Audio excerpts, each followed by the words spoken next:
The channel, everyone. Painting the picture. I want to see your best Van Gogh, your best Picasso, right? Let's have some fun with it. The sales skill that makes prospects sell themselves. Yeah, if you can paint the picture, you're going to do so much better. Have you ever noticed the best salespeople? They don't convince people, they don't pressure, they don't manipulate, they don't overwhelm prospects with features, benefits, credentials, or these fancy presentations, right? It's only in the movies. Instead, they do something much more powerful, right? They help people mentally step into a future that they want so badly that staying where they're at becomes painful. And that's where painting the picture comes, right? So if you're an accountant, tax professional, bookkeeper, firm owner, this may be the single most important sales skill that you're ever going to develop in your life, right? They're not buying your accounting. They're buying the outcome. They don't buy the bookkeeping, right? They buy the clarity. They don't buy the tax planning. They buy the certainty, guys. They don't buy the advisory, right? They buy the big money, the big profit you're getting ready to get them, the freedom. So the moment that you understand this, your sales conversation is going to change forever. Let's go to Module 1. Entitle this, and make sure you like and subscribe. Check us out at Universal Accounting Center also, by the way. This is Module 1. Most accountants sell the vehicle. Well, elite salespeople, we sell the destination. Okay, not the vehicle, but the destination. Where most accountants say, "Hey, we provide bookkeeping, we handle payroll, we do tax planning, we offer monthly reporting. We do offer monthly reporting." You see that too, right? Nobody wakes up wanting any of those things, though. That's the problem. That's like selling someone a plane ticket by talking about the engine, right? It literally makes no sense at all. People care about where the plane lands. So when someone hires an accounting firm, what they're actually buying is, someone take a guess. Think right now, right? I know you're watching the video. It's kind of weird I'm asking, but who gives a crap? Have some fun with it, right? When someone hires an accounting firm, what are they actually buying, right? Maybe they're buying more time with their family, less stress, the ability to sleep at night, a growing business, more profit, right? A future exit, retirement, freedom, confidence. So I think those are the things that you're actually selling. So your service is simply the bridge. The future is the product. And you have to get good at explaining that. Let's go to the next module. It's stop asking about their business, right? You have to stop asking about their life. And what do I mean by that? One of the biggest mistakes is staying trapped inside of the business question. So what do those mean? What does that look like, right? Asking people, what software do you use? How many employees do you have? What's your revenue? Look, those questions matter, but they're not creating emotion. Emotion creates decisions. So instead ask, what would a successful year look like for you? If everything went exactly the way you wanted over the next 12 months, what would happen? What's missing right now? What would solving this allow you to do? What does that mean for you personally? Now you're entering dangerous territory, right? And dangerous in a good way, right? Because now we're uncovering motives, and motives create movement. We want the movement, right? We want the inertia. We want the money to get spent. So let's go to the next section. And this is called, I titled it, The Secret, right? This is like me telling you a secret here. Look, most people have never actually thought about their future. I'm going to say that one more time. That most people have actually never thought about their future. Most prospects have goals, but they're never fully visualizing them on a day-to-day basis. They may have ideas, but they don't have pictures, right? Your job is to help them create the picture. So let's say a prospect says, "Hey, I'd like to grow my business." Well, a great salesperson would say, "Hey, well, we can help with that," right? An elite salesperson is going to actually say, "Well, tell me what growth actually means for you and your business. How many clients? What kind of revenue? What would that kind of allow you to do? What would your day look like? Would you still be doing all the work yourself? What happens to your stress level? How would your family benefit?" Now we're creating a movie inside of their mind.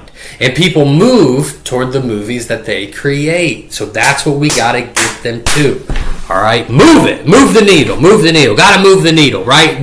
Now, here's the neuroscience behind it. So write this down. The neuroscience behind it. Guys, the brain struggles to distinguish between vividly imagined experiences and real experiences, right? So when a prospect emotionally experiences a future outcome, they become psychologically attaching themselves to that future, right? That's what they begin doing. That's why elite salespeople don't present solutions immediately. They expand desire first. Guys, you have to understand, the bigger the vision becomes, the more valuable the solution appears. Most salespeople reverse that whole process. They talk solutions before creating desire, and that's why the prospect doesn't care at all, right? Oh, it got me excited today. I'm going. Look, you got to go to the next module as well, okay? Here's the accountant example. Let's say you're talking to a business owner, and they're currently making $150,000 per year. You discover they want to reach what? I don't know. Let's say $500,000. Well, most people stop right there. Elite salespeople, they go deeper. You go deeper, right? You might say, well, hey, walk me through that. What changes when you hit $500,000? Prospect may say, well, I want more freedom. What does freedom look like, right? I wouldn't be working every weekend. Well, what would you be doing instead? I'd spend more time with my wife and kids. How old are your children? 8 and 11. So if we don't solve this, how many more years of spending weekends do you lose with them?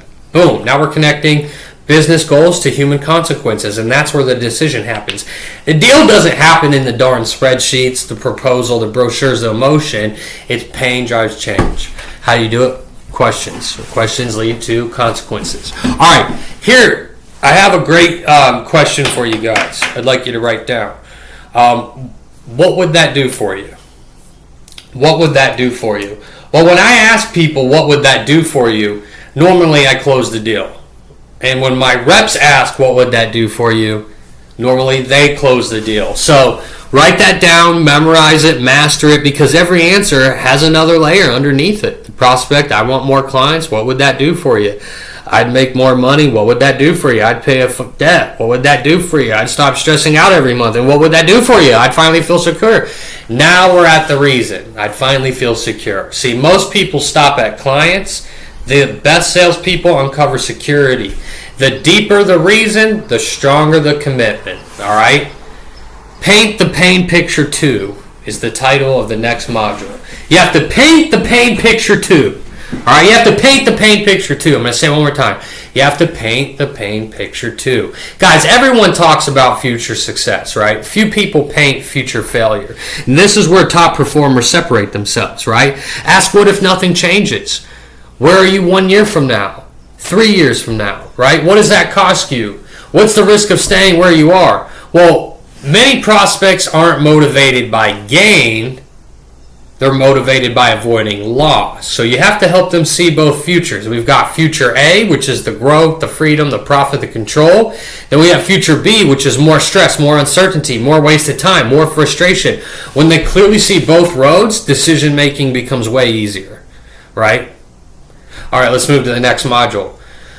The close happens before the close, right? What does that mean? All right, so by the time you present your service, the prospect should already want the outcome. If you've done your job correctly, then they should already be thinking, I need that, I want that. That's exactly where I'd like to be. So at that point, you're no longer selling accounting. You're simply explaining how they get there. And that's why the best closers, they don't sound like closers. You don't realize that you're in a cage with a lion till you've already been eaten whole, right?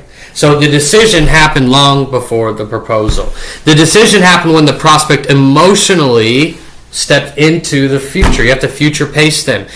And I will say this, in sales, and really with anything, I'll leave you with this. People will argue with facts. They're going to challenge logic. They're always going to compare prices. But people rarely argue with their own dreams. So you have to understand that the greatest salespeople aren't the masters, the greatest salespeople in the world. It's not that they're masters of persuasion, but they are masters of helping people step into their own version of themselves that they would like to achieve. They help prospects see a future so clearly, so vividly, so emotionally that staying where they are no longer feels acceptable. And when you can consistently do that, what happens is, and you'll notice this, a flip in your conversations, is the prospect's actually going to start selling themselves. Boom! And that's where the real sale begins. So, hope you like this video, like and subscribe, and we'll see you in the next one. Keep closing them deals, keep shutting them down, and keep being a winner.